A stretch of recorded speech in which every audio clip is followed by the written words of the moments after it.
మొత్తం 243 శాసనసభ సీట్లు ఉన్నాయి, అసెంబ్లీ సీట్లు ఉన్నాయి. ఈ 243లో బీజేపీ దూసుకుపోతుంది. మొత్తం ప్రీ పోల్స్ అన్ని మహాగఠబంధన్ వస్తుంది అని చెప్పారు. అలాగే ప్రశాంత్ కిషోర్ ఇంపాక్ట్ అక్కడ కనబడుతుందని చెప్పారు.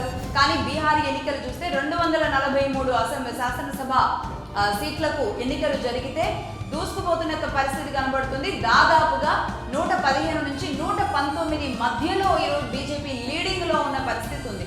ఈ స్థాయిలో బీహార్లో బీజేపీ ముందుకెళ్తుందని ఎవరు ఊహించలేదు. బట్ మహాగఠబంధన్ 61కే పరిమితమైంది.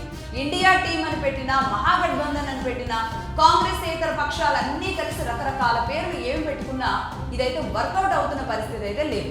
కాంగ్రెస్ సింగిల్ గా వెళ్ళడానికి ధైర్యం చేయడం లేదు. బట్ టీమ్ గా వెళితే కూడా ఏమాత్రం వర్కౌట్ అవ్వని పరిస్థితి అయితే చాలా స్పష్టంగా కనబడుతుంది.